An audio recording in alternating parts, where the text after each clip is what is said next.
So I'm Nadine Urista. I'm an instructional designer, and some of the faculty I think I've met during the HERF project. So I'm an instructional designer in higher education. I've worked with ASU for over 14, 15 years, and then various community colleges and with the district, and now with CGCC. Because my background varies in anything from the actual design to development of a curriculum course, I'm always working with faculty. I started with OER actually back with W.P. Carey School of Business and as a consultant and support and research for OER materials. And mainly because a lot of the content for the OER environment, depending on the pedagogy, really is still growing and evolving as far as the kind of materials that are out there. But as an instructional designer, I'm looking not only to help you research the available materials, but also the course design considerations when you're using OER materials, and then the technical issues of implementing the OER materials into your LMS the way you'd like to implement them. And then lastly, bottom line, best practices is what I'm looking for, regardless of OER material or whatever material. What are some of the best practices? So I try to keep up with current research information on OERs and definitely the outcomes, because I'm also really hoping that as each institution evolves using the materials, that they keep in mind that it is really important to be able to share amongst you as a group, as a team, so that you understand the impact of student learning outcomes, right, when you use OER materials. So that's who I am and that's what I do. Thank you, by the way, for reaching out to me, faculty, and for asking for my support. But I so appreciate that all of you are sharing so much of your experiences with the way that you're using OER, but also your journey to get to the point where you're comfortable to use your OER in your courses. You guys have touched on so many of the specific areas that when a faculty member comes to me, I actually really do take notes of what you've said, what you've accomplished, some of the trials and tribulations that took you to get through it, because it is such a growing field as far as acceptability in OER and acceptability in higher education. And here are some of my reasons, as she has my slide up, that I know that these are the main three areas that when faculty come to me, that they're most concerned about. The first one is always the technical considerations, of course, the copyright, who owns it, the intellectual properties, right? But also the license, because oftentimes faculty is not like real sure what that license means.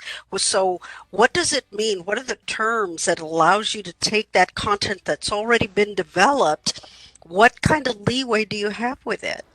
So learning that as a faculty, but also as an instructional designer, helping you understand what options you have available to you. And then for sure, current published dates and the quality materials that all of you have mentioned, it's so important. But the idea of any of this making any sense should never be done in a silo, not with an OER. I love the way that all of you are talking about collaboration and teamwork and peer review. I mean, peer review, I cannot, although you come to me, I'm honored and I'm always here to help. I love the idea that you're reaching out to your peers, because it is important to get that support and that teamwork together. So as you create, not only create, but when you reach out and use content, that OER content that's already out there, you want to be able to get that peer review as well. Some of the things that I like to do when you're reaching out to content that's already been designed out there is to remind you how you actually have the freedom to use this OER content and to revise that material. And that's why I think it's important that you understand and that we look into what does the actual license allow us to do, right, in terms of using it. Because as Fernando mentioned, you don't have to use it all. You can incorporate it comfortably as you grow with OER. you can incorporate pieces of it. Now, to me, quality OER means that the materials out there have an instructor guide, much like Carolina was saying, the videos, the tutorials. You know why?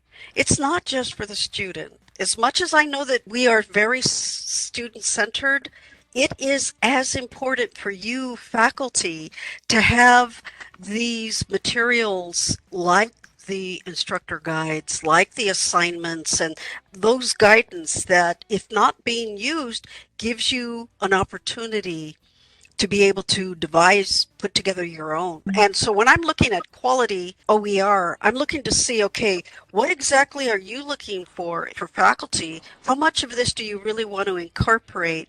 But always my job from the back end is, okay, are we really following best practices? And are we looking at ways that you can engage this material? And if not, maybe not using all of OER is the way to go, right?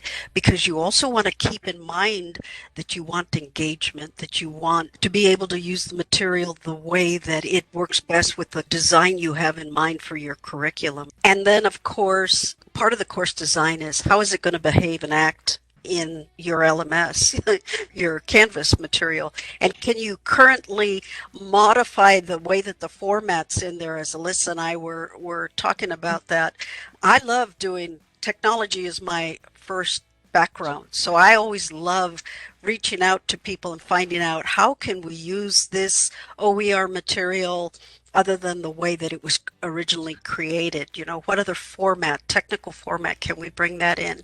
And then, of course, some other cool things that I recently realized is you can take an OER and you can, and Juliet, I think you can speak to this, you could take pieces of that OER and just basically parse it out into your various module links. So that's kind of what I'm playing right now, the technical end of how do you do that and how do you do that seamlessly. And then lastly, one of the things that I would love to see more of, which I heard Carolina mention a bit about it, was what is the impact of your OER?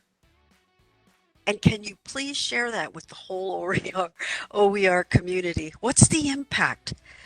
Not just, here again, not just to students, but to faculty, to be able to get that buy-in from other faculty. Because you're right, Fernando, what you're going to find is you're going to find a lot of faculty uncomfortable with using OER. So the more that you can share your experiences and the impact on you as faculty and being able to deliver and inspire and encourage and use your OER and engagement, it's invaluable to be able to share all this information. Surveys, you know, always start with your intended outcome for your OER materials. As much as I know we talk about cost and the importance of that, I say even before that, it's your intended outcome for your course. What is your intended outcome, right?